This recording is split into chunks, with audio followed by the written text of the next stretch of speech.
Allah Maha terpuji yang telah menciptakan kita sebaik-baik kejadian. Jadi manusia adalah makhluk terbaik dibandingkan dengan hewan dan dibandingkan dengan makhluk-makhluk lain, termasuk malaikat, jin, iblis. Kenapa? Kalau malaikat kita tidak bisa mengatakan ganteng, karena jasadnya tidak ada seperti kita. Dan malaikat itu tidak laki-laki dan tidak perempuan. Maka malaikat itu tidak ada yang jadi calon anggota DPR. Tidak ada balihonya. Karena dia tidak punya nafsu. Dia tidak menikah, dia tidak perempuan dan tidak laki-laki. Dia adalah makhluk yang patuh kepada Allah. Semenjak diciptakan, ada yang diberi pekerjaan oleh Allah memikul arasnya. Sampai sekarang tidak pernah berhenti. Tetapi kita manusia, sebaik-baik kejadian dijadikan oleh Allah. Di sini disebut takwim. Apanya saja manusia ini baik. Semenjak manusia ada di dunia inilah alam ini berkembang. Ilmu menjadi dinamis. Kenapa demikian? Karena manusia itu didorong oleh nafsunya. Namun nafsu itu bapak-bapak, itu kalau disebut oleh orang kita, nafsu bapantang karandahan, hawa bapantang kalintasan. Dunia semakin rancak di depan, setan menorong di belakang. Itulah kaum muslimin yang kerap kali menjadikan manusia takwim tadi jatuh kepada derajat asfala safilin. Apa itu asfala safilin? Itu untuk melapisi jalan. Di kampung Ambo di bahasa namanya palangkin. Bahasa Indonesianya aspal. Di mana letaknya? Di bawah telapak kaki awak. Agar manusia itu tetap bertahan dalam posisi takwim, maka Allah mengutus untuk memberikan peringatan dan kabar gembira yang sejenis dengan itu. Namanya Rasul dan Nabi. Dalam yang kita bacakan tadi, wa ba'atsan nabiyyina mubasysyirina wa mundzirin. Diutus oleh Allah agar nafsu kita tidak terperosok kepada yang baik, yang disebut juga nafsul amarah. Apa itu nafsul amarah? Kalau orang Minang menyebut nafsu amarah itu ciri-cirinya. Hati tasisi bak palapah jantuang bak jantuang pisang karua talingo kancah dipange babana kampu kaki. Yawana buruk Pak. Atau nafsul amarah. Nafsu yang akan dipanggil oleh Allah dengan penuh kasih sayang ketika dia akan meninggal, namanya nafsul mutmainnah. Di dalam surat Al-Fajr ayat terakhir, apa kata Allah? Kalau kita sanggup bertahan nafsu kita menjadi nafsul mutmainnah, dipanggil oleh Allah dengan panggilan kasih sayang. A'udzubillahi minasyaitonirrajim. Bismillahirrahmanirrahim. Ya ayyatuhan nafsul mutmainnah. Wahai jiwa-jiwa yang tenang, jiwa-jiwa yang patuh, irji'i ila rabbiki radiyatan mardiyah. Alangkah indahnya, kembalilah ke hadirat Tuhanmu dengan ridha dan keredaan. Dia reda kembali, gembira menghadap Tuhannya, Allah reda menerimanya. Jadi kalau kepada Allah ini Pak, lebih tepat istilahnya cinta daripada takut. Kalau kita takut Bapak-bapak, kita lari dari sesuatu yang ditakuti. Tapi kalau kita cinta, semakin setiap hari kita semakin mencintainya, maka kita akan semakin mendekat kepadanya. Nah, jadi orang yang mendekat kepada Allah itu mendekat, itulah nafsunya yang dinamakan mutmainnah. Setelah radiyatan mardiyah, fadkhuli fi ibadi. Masuklah engkau ke dalam golongan hamba-hambaku. Siapa hamba Allah itu? Yang pertama mursalin, yang kedua nabiin, yang ketiga syahidin, yang keempat salihin, yang kelima muttaqin, kemudian mukhlisin, para orang saleh. Itulah budak-budak Allah itu. Kenapa kita mengaku menjadi budak kepada Allah? Budak itu selalu taat dan patuh kepada Tuhannya. Cuma Allah tu tetap pengasih penyayang Pak. Kalau di dunia kok budak seseorang tak patuh jenduk samangnya, dia perhentian. Kini namanya dia awak pembantu ko, pencilo dan segala macam di rumah awak atau di perhentian. Dia Allah tak. Budak yang tidak taat kepada Allah itu tetap diberi rezeki. Malah rezekinya itu secara lahiriah lebih kadang dari rezeki orang yang taat. Cobalah Bapak periksa di dunia ini, orang-orang yang engkar kepada Allah itu orang-orang yang banyak kaya. Jadi kekayaan sebenarnya Bapak-bapak dan Ibu-ibu bukan mutlak kasih sayang Allah. Bisa jadi istidraj. Ya kan? Jadi kedatangan Rasul itu dua. Memberi kabar gembira dan memberi peringatan. Kenapa? Kita pelupa. Kini menengah kaji, bapak-bapaknya tanya ada orang, "Ba kaji Ustaz kuliah subuh tadi, dia hebat nak kaji." Adi dangan lai tidak diamalkan.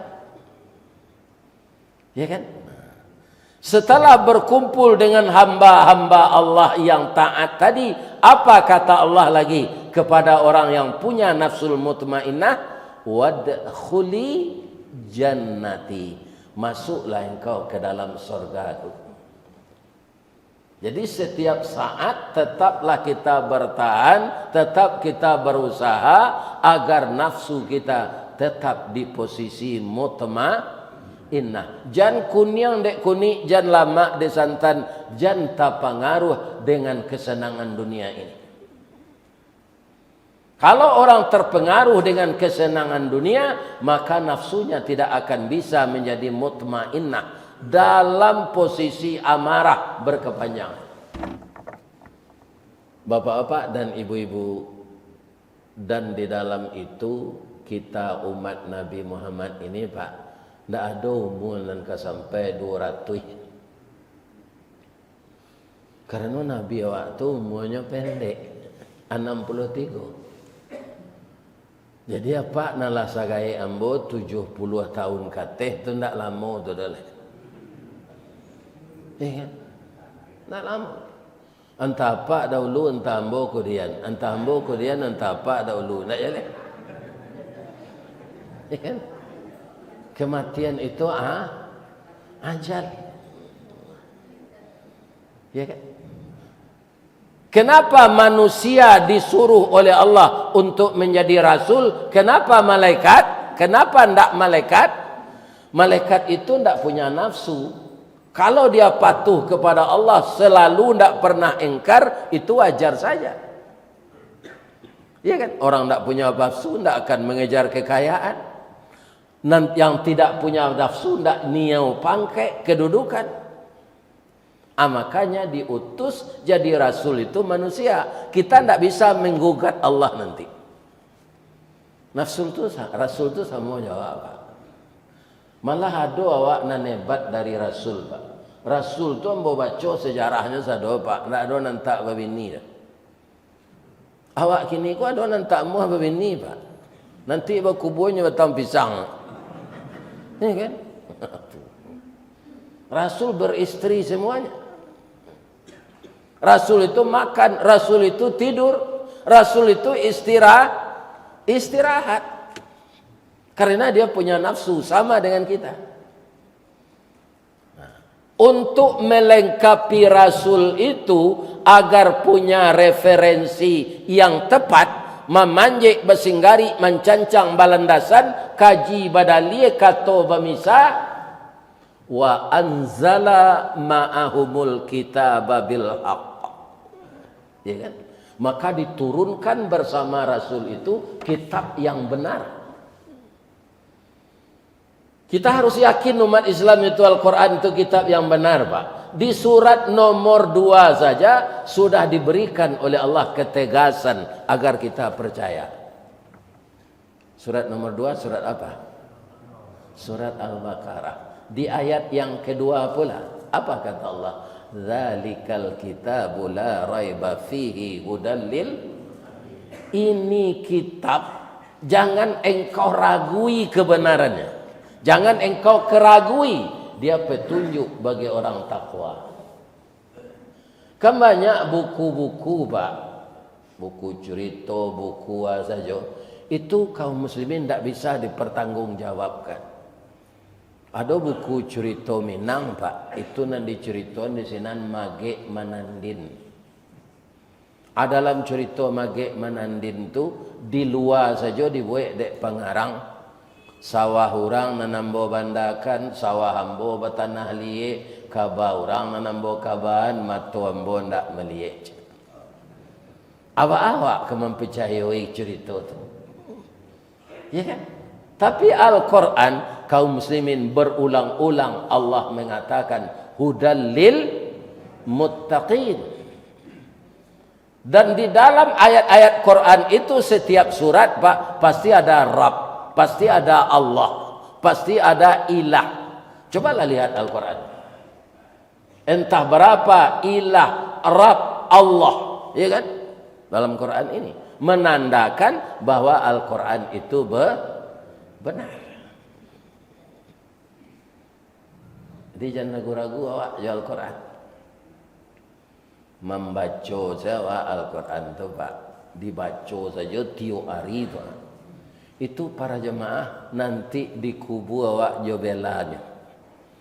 Ya'tur rajulu fi qabrihi. Setelah seseorang terbujur di kuburnya. Ya kan? Datang malaikat disuruh oleh Allah untuk mengazabnya. Dafa'atut tilawatil Quran. Datang malaikat itu dari arah kapalo min ra'sih. Idza utiya min ra'sihi dafa'atit tilawatul Quran. Dia dibela oleh bacaan Al-Quran. Kenapa belum ke muazab juga orang itu, kata Allah. Dia tidak nabi, dia manusia biasa, tapi dia luar biasa, ya Allah. Apa? Di dalam memori kepalanya itu Al-Quran saja. Saya tidak sanggup mengazabnya dari kepala, ya Allah. Ya kan? Pindah kamu ke tangannya. Idza utiya min qibali yadaihi. Ketika malaikat mendatangi dari kedua tangan, dafa'ahus sadaqah. Dia dibela oleh sedekahnya. Jadi tangan yang ringan membagi rezeki untuk jalan Allah, bapak-bapak, ibu-ibu, tidak mampu malaikat mengazab dari tangan itu nanti. Semua kita ini akan terbujur di kubur, Pak. Mau tidak mau. Kenapa? Karena tubuh kasar kita ini dari tanah harus dikembalikan ke dalam tanah. Roh kita ke barzah. tempat sementara sebelum datang kiamat. Dan barzah itu dua, innal abrara lafi naim wa innal fujara lafi jahim. Bagi orang yang taat kepada Allah, barzahnya itu lafi naim, penuh kenikmatan di sana, tapi itu belum surga. Bagi orang yang jahat, yang tidak taat kepada Allah, lafi jahim, itu belum neraka, tapi dia sengsara di sana. Nah, sekarang pertanyaannya Pak, andaikan kita meninggal, ya kan? Para jemaah, kira-kira berapa lamanya jasad kita di dalam kubur menjelang hari kiamat? Kalau kita cari contoh kenan sudah, tuah kenan manang, cilako kenan kalah Pak. Orang-orang yang mati semenjak dahulu kala itu lamanya di kubur itu daripada hidup di dunia. Nabi Adam jaraknya dengan kita berapa sekarang? 51.000 tahun diperkirakan. Umur Nabi Adam berapa? 1.000 tahun. Alabara tahunnya di dalam kubur. Lah 50.000 tahun untungnya Nabi. Kok pareman yang merasanya kerate dengan lekan 50.000 tahun. Ya, nah ini. Jadi kita lebih lama dalam kubur daripada hidup di dunia. Nabi Muhammad lah berapa? Lah 1.500 tahun. Ya kan? Nah ini. Jadi kita lebih lama dalam kubur dari dunia. Awak kini kok Pak, kok meninggal abarakolah awak dalam kubur menunggu hari kiamat. Maka kita berusaha untuk mentaati wahyu Allah yang ada di dalam Al-Quran. Dia itu wa anzala ma'ahumul kitab, diturunkan di Allah beserta Rasul. Apa? Dia itu kitab yang benar. Tak taluk dia bawa mazhab dari tangan do ya Allahnya dibela dek sedekahnya. Jadi tetap bersedekah tiap hari dia bu. Nampak yang rancakna subuh kok. Ya kan? Sebab itu beko mungkin pukul 10 awak mati. Dan sama ke surau Jawa subuh tadi mati je. Jam marah jam 10 nama sanda di dinding tu aja. Nah ini kaum muslimin. Memang awak tahu. Jadi kalau lah bersedekah awak pagi kok bapak-bapak dan ibu-ibu, sebagian harta kita sudah diberikan untuk jalan Allah. Ya kan? Pindah kamu ke kakinya. Idza utiya min qibali rijlaihi. Ketika malaikat tadi datang untuk mengazab dari kaki, dafa'at masyu ilal masajid. Kaki ini ringan untuk salat berjamaah, melangkah ke masjid. Jadi untuk salat wajib kau jangan di rumah Pak. Ya kan? Salatlah di masjid. Salat sunat boleh. Salat tahajud, salat hajat, salat duha, salat istikharah. Salat istikharah itu untuk apa? Untuk meyakinkan satu pilihan dari keraguan yang dua. Kalau ada nang bujang, nyadoan dia orang jodoh, nanci kuning lansek, ya kan? Kulitnya putih rabuang, kemudian hidungnya mancuang, galaknya manis, dan cik lain hitam manis, rambut garitiang, giginya putih je bintang timur. Ragu awak memilih salat istikharah. Lah 3 kali salat istikharah Ustaz, hati kanai keduanya, anikah keduanya. Dah jadi persoalan.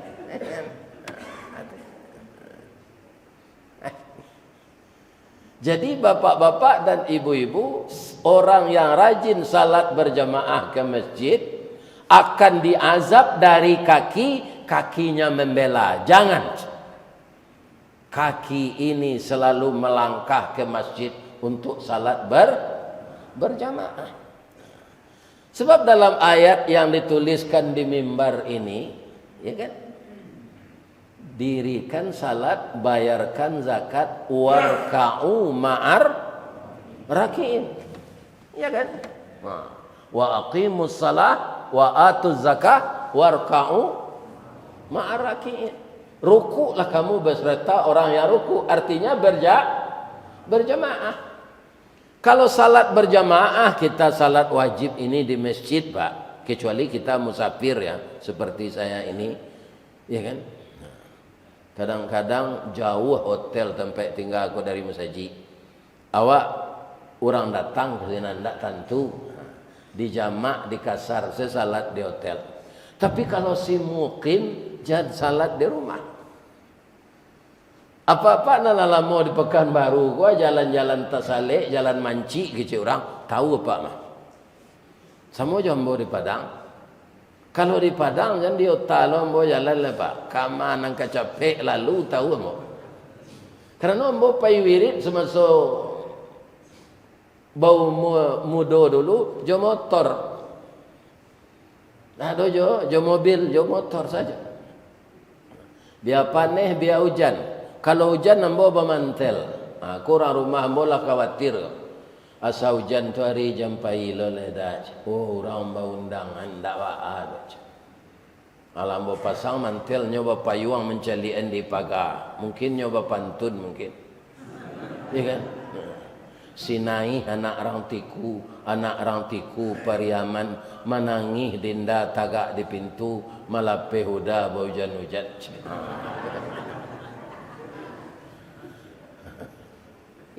Ini ibu-ibu bapak-bapak.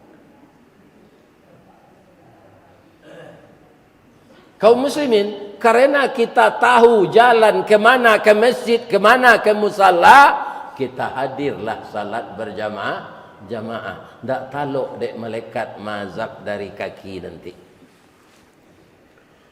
Kemudian selanjutnya, fungsi dari Al-Quran yang menjadi referensi bagi Nabi untuk menjadikan kita orang taat, ya kan? Bagaimana Al-Quran itu? Liyursyidun nasa ila sabilil huda. Untuk menjadikan manusia itu bertindak benar, cerdas, dan selalu menempuh jalan yang lurus. Jadi kalau Al-Quran itu yang jadi acuan kita, kita akan semakin cerdas. Kita akan semakin bertindak benar. Ya kan? Dan akan dibimbingnya kita menempuh jalan yang lurus. Cukup sampai di sinan saja? Tidak. Wa yukhrijuhum minaz zulumati ilan nur. Untuk mengeluarkan kita dari yang gelap gulita kepada yang terang benderang. Dari kesesatan kepada petunjuk. Yang selama ini praktek haram kepada yang halal. Sebab Al-Quran itu Pak membedakan antara yang haram dengan yang halal, antara yang benar dengan yang salah. Yang halal dengan yang haram itu tidak bisa bersatu, Pak. Contoh, ibu-ibu membuat gulai kambing. Lah masak gulai kambing tu sakancak. Dek santiangnya ibu membumbu, orang zikir serupa awak tadi terpengaruh. Tadi awak zikir bersama-sama aja Pak Imam kami tu. La ilaha illallah. La ilaha illallah, la ilaha illallah. Jadi ada guru saya mengajarkan Pak, zikir tu tidak menggeliang panjang saja. La ilah menggeliang, illallah mangguat. La ilaha illallah, la ilaha illallah. Tak itu saja. La ilaha illallah. Tak itu saja. Apa maknanya?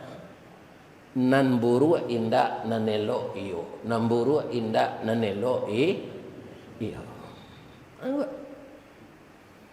Kaum muslimin bapak-bapak, dek satiangnya ibu membumbu gulai kambing tadi, ya kan? Orang sedang zikir tu terpengaruh, jolongnya lebih tu. La ilaha illallah, la ilaha illallah, la ilaha illallah. Apa bau ni gulai kambing tu di bawah angin, itu keciknya zikir. La ilaha illallah, la ilaha. 5 orang mengulai kambing. Rurui bulu hidung bodenya. Itu nyo zikir lo dia. La ilaha illallah. La ilaha illallah. Tando lama na gulai kambing tu rancak bumbunya. Iya kan? Ibu melataan menggulai kambing tu di kancah rumah-rumah lamo lotengnya tadi lah tabu ata ciri kucing dia teh loteng tu. Jatuh ciri kucing tu ke dalam kancah gulai kambing angin tu. Dan ciri kucing kalau tahu baunnya. Ya kan? Alai namuh je ibu makan gulai tu lah. Ya kan? Kalau amuh je terpaksa dirawat ke rumah sakit gadui di Padang. Itu kalau nan buruk jatuh ke nan baik, rusak nan baik. Akhirnya kita balik alai. Nan baik jatuh ke nan buruk, rusak je nan baik, Pak. Kita miskin, kita berusaha membuat rumah tidak bisa selesai. Konsennya betul-betul saja plastik. Semua lunado di rumah.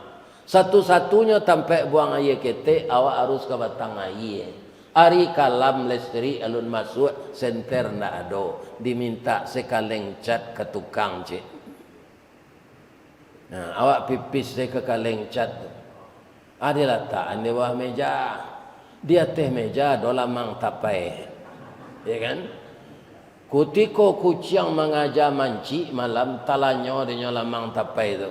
Masuk ke dalam kaleng cat nambai si pipis tadi. Itu kan nan baik jatuh ke nan buruk. Pipis na rusak atau lamang tapai tadi. Ini.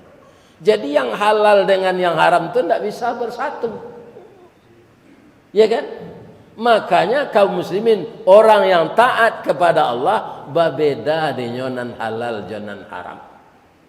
Sawah bapa matang, ladang babintala, rimbo baganjiluang. Tidak sama data sesawah jawanda. Ya kan? Kalau tagihan ke anak bapak-bapak nan haram tu, rusak anak awak. Di Pekanbaru kau Pak, ada namanya, kalau di Waso namanya sirangka. Ya kan? Ada suatu bangsa serangga yang hidupnya antara air dan daratan disalik-salik batu. Sirangka namanya. Cikoa namanya. Sirangka ya. Ada orang menyebut bahasa Indonesianya kepiting. Nah, suatu kali, ya kan? Induk sirangka kosaki taluanya lah menateh keluar anaknya batanyo lah induk sirangka ke anaknya yuang sejak waang keluar dari talu yang perhatian ayah lah iya ba ayah nampak dia ya kan kalau kesinan ana mau negeri yo.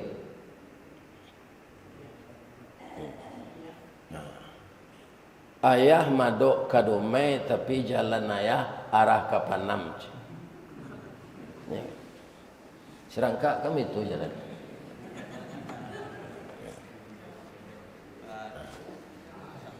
Lai tahu ang sababnya mengkocoiko jalan ayah. Tak tahu kami do ya.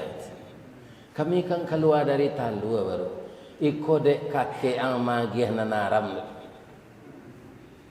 Mantu iko jalan ayah. Kini ayah lah sakit-sakit nak. Kolesterol tinggi. Tensi naik. Lutut pengapuran. Pinggang takili. Kaki asam urat. Kok meninggal ya jangan ditiru jalan ayah. Tak nak. Kama madok kesinan melangkah di. Kece induk serangka kok. Lah mati induknya. Kau boleh berubah jalan anaknya sampai kini. Adik induknya kau meriang, tiba dia anaknya meriang. Ya kan? Jadi jangan diberikan makanan yang haram kepada anak. Akan mempengaruhi jiwanya. Karena dia kaum muslimin, gizi dan proteinnya akan menjadi pertumbuhan badannya. Kurang kadang-kadang kamu murah sebenarnya. Di makanan haram tu sanjo Ustaz. Perak siang kanya keluar balik. Nan keluar tu ampasnya. Gizi proteinnya. Ya kan jadi darah daging. Daging tu darah tu dipompakan dari jantung ke seluruh tubuh. Bercampur jo oksigen. Naiknya ke utak. Utak berfikir nan haram, kaki jo tangan ke mengarajon nan haram tarik. Untuk itu makanya Allah menurunkan Al-Quran kepada Nabi liyursyidun nasa ila sabilil huda wa yukhrijuhum minaz zulumati ilan nur. Nalabia babayo Pak, kalau anak-anak awak memakan nan haram, inyo akan mudah emosi kepada kita. Sedangkan dalam surat Bani Israel yang kita baca tadi, kaum muslimin, setiap kita ini disuruh oleh Allah menyembah kepada Allah saja dan diperintahkan berbuat baik kepada kedua orang tua.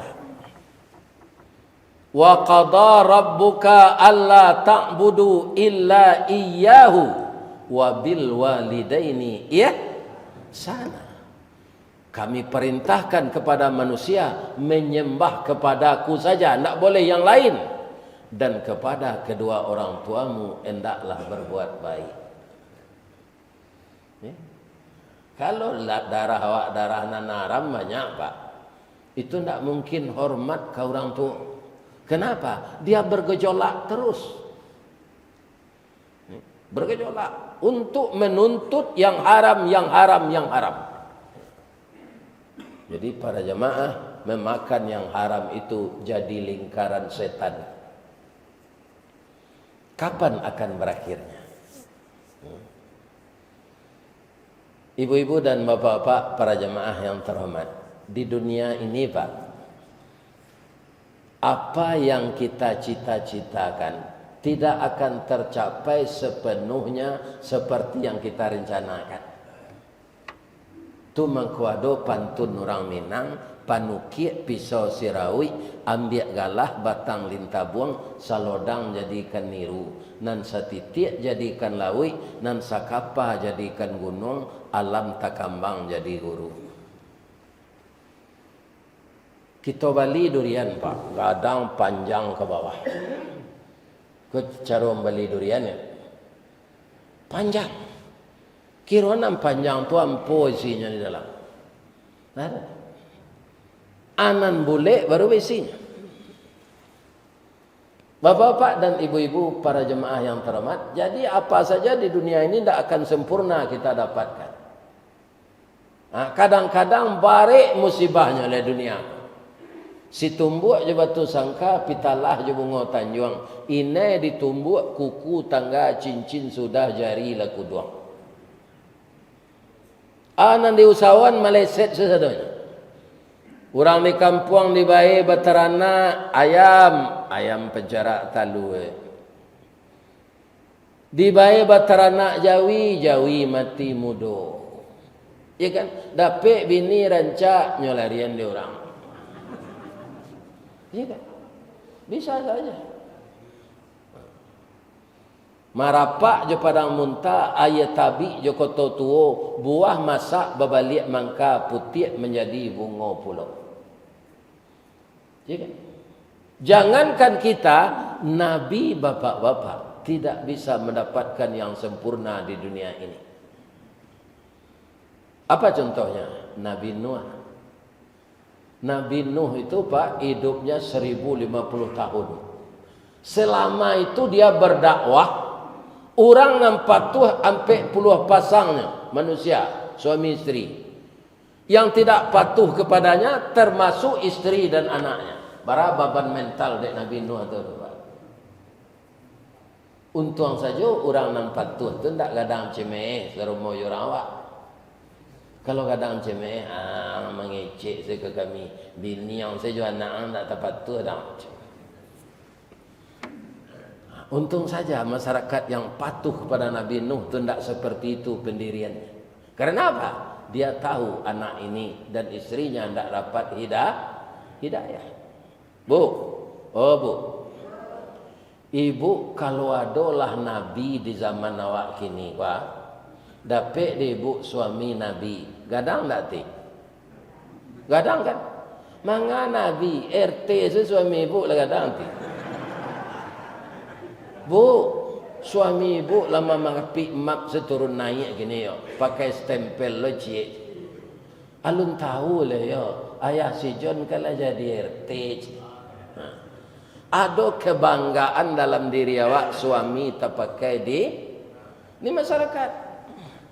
Tapi istri Nabi Nuh tidak bangga ketika banjir telah datang.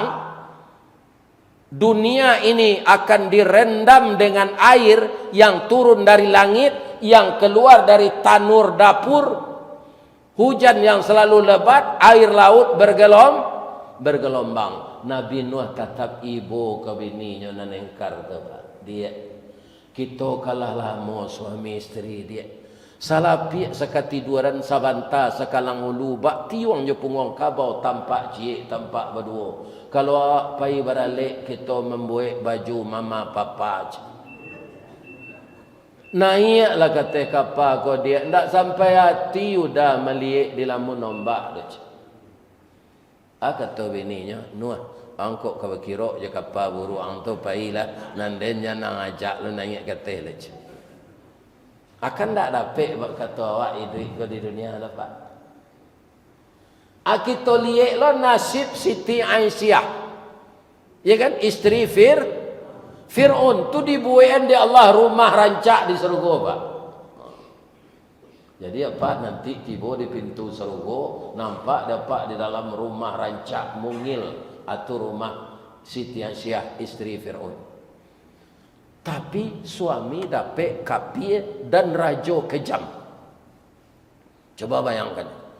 Seluruh orang dipaksanya bertuhan kepadanya. Wa ana rabbukumul a'la. Saya Tuhan yang tinggi je. Takui nan takui ianya batuhan ke Fir'aun tu. Ya kan? Tapi istrinya ndak amuah. Dia batuhanlah kamu. Kamu itu bukan Tuhan, kamu makhluk. Kalau kamu paksa saya bahwa kamu yang Tuhan, saya harus nyembah kamu. Acaranya memberi kini je. Mandanga bininya minta cara itu bu, marete lutut Fir'aun sampai ke jangguinya. Manga minta cara dia nak sampai ke sinan dia bang le. Jadi rajo kalau letak kuih di bini pak tu alamak kesengsara. Banyak kandaknya, akhirnya dek banyak kandak terpaksa korupsi. Tapi kalau melayani suaminya kok, ibu-ibu dan bapak-bapak, tidak ada tandingnya Ibu Aisyah tu. Melayani lahir batin. Kalau kamu masaknya paginya tanya suaminya, Dafir. Nang kelama Dafir. Ibu le situ ke suami. Tidak cayo deh. Atau tapi kalau disuruh bertuhan kepadanya, nyotulak malahnya minta cari. Akan tak dapat je sempurna tu. Allah sayang kainyo nyo patuh ke suami dibuain rumah di surga, tapi suami kapi kok taat suaminya tu kan sama masuk surga je nyo. Ya kan? Tak sempurna. Nah, tu pindah lo kita ke Abu Lahab lah. Itu semalang-malang orang lah pak. Laki bini masuk neraka. Di mana Ustaz tahu? Ayat melaporkan. Tabbat tiada abi lahabiu watak. Ma aghna anhu maluhu Wa ma kasab sayasla naran zata lahab. Wa mra'atuhu. Ini dia. Perempuannya, induk barehnya, bininya, kawan sakasunya sama masuk neraka je.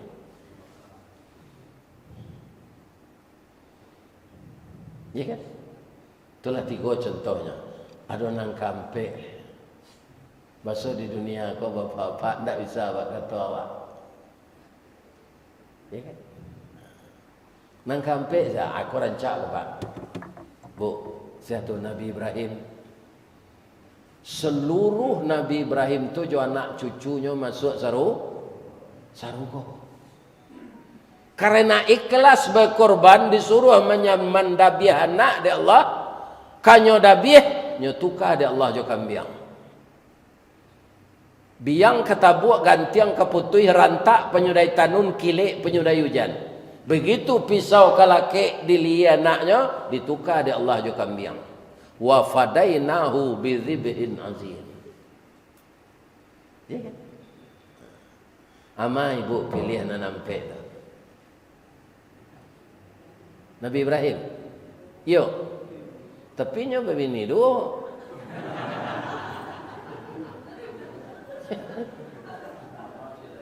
Apa pengenai ibu?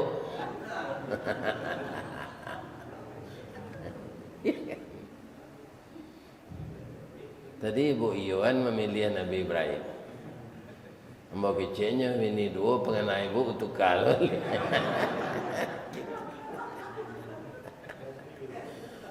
Supaya jaleh mbak tarangan lah ya. Nabi Ibrahim tu babini dua ndak kemauannya dah pak. Istrinya nan menyuruh inyolan nan melamarkan istri kedua tu untuk suaminya. Ceritanya baah. Lah 75 tahun Nabi Ibrahim kau menikah jo istrinya Sarah, alun dapat keturunan.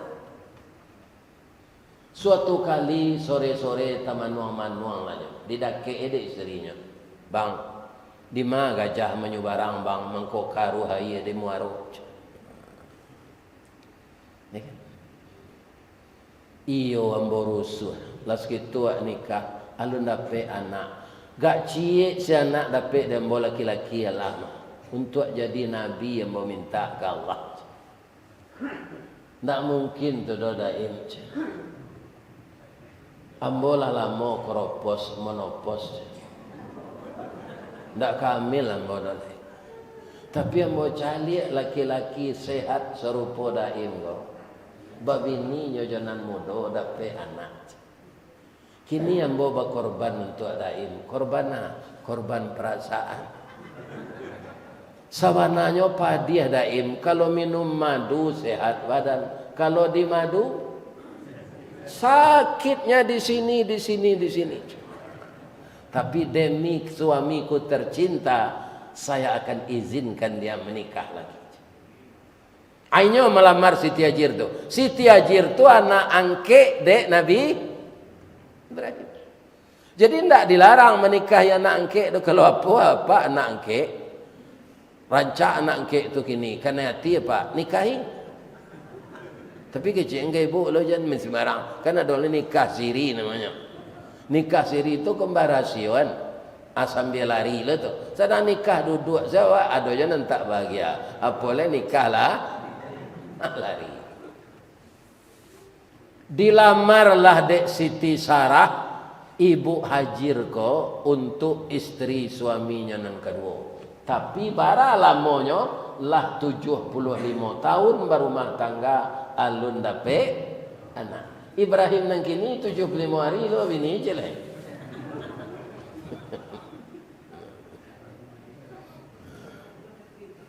Ya kan? 75 tahun. Hajir, mau tak kamu menikah dengan ayah angkatmu? Semoga kamu bisa hamil. Ayah angkatmu rindu punya anak. Kakaklah 75 tahun, alun dapat anak. Tolong kakak ya. Itu sekecil Siti Hajir kan. Kalau itu anak pak ke nikahan tanda amuhnya.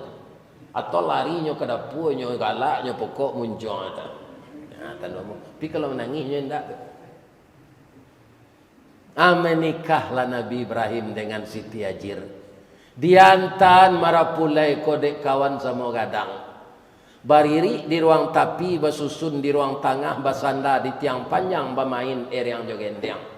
Lah sudah minum jo makan tali kayu panjang 9 orang mamapeh teh pelang.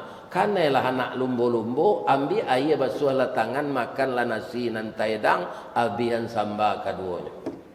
Nasi lah habis samba lah tandeh. Arilah malam jo minta pulang orang mantan balai. Kain nadun suto patani putihkan began rembu jolan kain nan dari Makkah ini. Lah pinta pulo dari kami 100 pulo alek nan datang. Ari lalarui tengah malam lapeh salamai kami dahulu. Anak menangis ditinggalan pitaruh lupo ke mintu. Hanya lapeh de orang. Ya kan kami lapeh juati nan suci jumuko nan jani. Tu tinggal anak daro saja mana pulai lai. Aki cek mintu lalok lalai stan.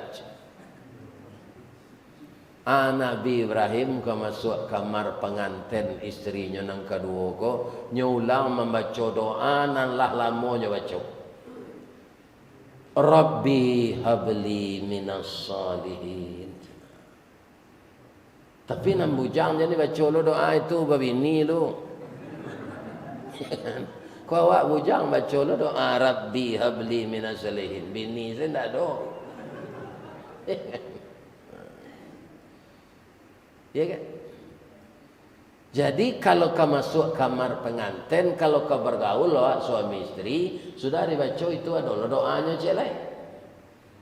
Bismillahi Allahumma jannibni wa jannibis syaitan ala ma razaqtani. Kalau Ibrahim nang kini tiba di pintu nak daro tu pak. Ini lah hilang sekali pengananya. Tak terkena tamu nak mantanya tadi. Lupa membaca doa. Setahun sudah itu lahir anak laki-laki, dia nama Ismail. Dilaporkan ke istri nanti.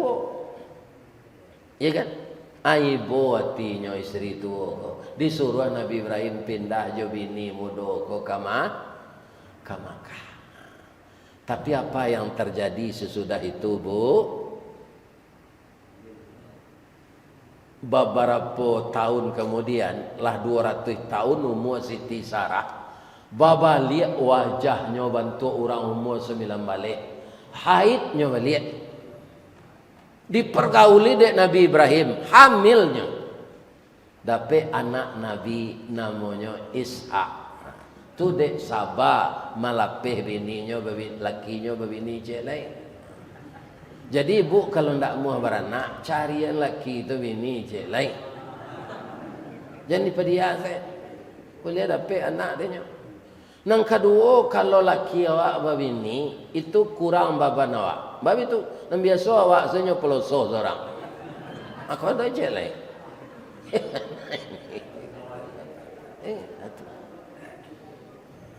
Kaum muslimin, bapak-bapak dan ibu-ibu, Ishak ko lah kadang babini dapat anak Yakub. Yakub babini dapat anak Yusuf. Begitu sampai ke bawah.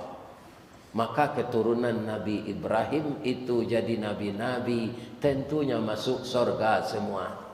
Termasuk anak beliau Ismail, tu tidak ada anak cucunya yang jadi nabi, tapi beberapa ribu tahun kemudian dari keturunan Ismail inilah Nabi yang ke-25, Nabi Muhammad sallallahu alaihi wasallam. Itu yang jadi kekasih Allah.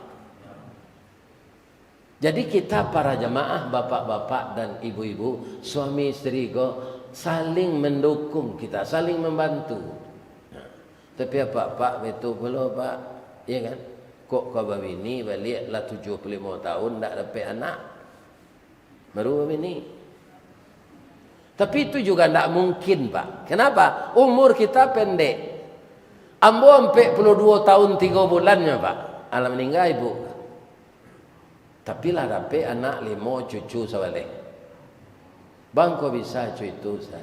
Kaum muslimin pertama ambo ndak KB. Nang kedua ambo nikah umur 23. Inyo umur 9 balik. Ya kan? Alun pensiun ambo lah selesai berminantu. Orang kini lah jadi kepala dinas.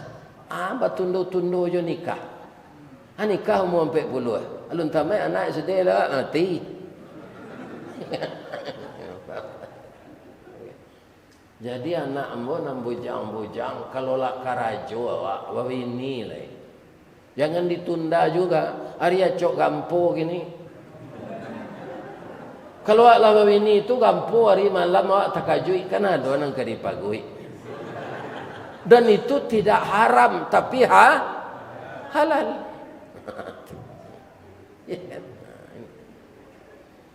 Kaum muslimin, bapak ibu yang terhormat yang saya muliakan, mudah-mudahan kita selalu mempercayai Rasul yang diturunkan oleh Allah kitab untuknya dan memberi kabar gembira serta peringatan untuk kita agar kita tetap di koridor jalan yang lurus. Itulah bapak-bapak tausiah kita pada pagi ini. Kalau ada yang salah itu semuanya dari saya. Yang benar adalah hidayah Allah. Kalau kita melaksanakan yang benar, Allah akan membalasnya dengan kebaikan di dunia dan rahmat di akhirat surga. Semoga kita terhindar dari bisikan-bisikan iblis dan setan dalam kehidupan kita yang pendek ini. Bapak Ibu, para jemaah, kok luko dipisau tangan berdarah, 2-3 taweh panawa sanang nanindak tampak wakil. Luko di lidah sari ubeknya, mandanyui kau ubun-ubun menggaga karanti hati, di luar mungkin tak mengasan, di dalam menaruh dandam. Kok tersinggung bapak-bapak, ibu-ibu, jo lidah ambo menyampaikan, ambo mohon maaf. Tapi tersinggung jo lidah. Tapi kalau tak singgung jo kaji, itu jangan berang kambo. Kaji nan berdasarkan Al-Quran dan Sunnah, sama kupiah jo kapalo ko pak. Ya kan? Kapalo dahulu dari kupiah. Kalau kupiah ko sampai, kapalo nang kaditarah jo kapak atau kupiah nan ditukar. Ya kan? Jadi orang yang arif, topi ini yang dia tukar. Karena kepala lada ulu. Nah. Jadi kalau ada tersinggung, jo kaji, apa rangewa ubah jam berang ka Ustaz. Tapi kalau cara penyampaiannya awak tersinggung, itu wajar saja Ustaz minta maaf. Kalau dia maaf membuat. Mudah-mudahan Allah mempertemukan kita kembali di lain kesempatan. Kalau kita masih diberi umur. Kalau ada karambi, ada katapang. Kalau ada ambo dipanggil, insyaAllah ambo datang. Kalau tidak datang, tandalah mati. Sebab itu, orang umur 70, akulah rawan mati. Jadi kalau ada suami ibu umur 70, matinya. Jangan ditangihi juga pada dia azal lain. Ya kan? Kan? Kerana ialah biasa. Teman. Asyhadu an la ilaha illa anta astaghfiruka wa atubu ilaik. Billahi taufik wal hidayah. Wassalamualaikum warahmatullahi wabarakatuh.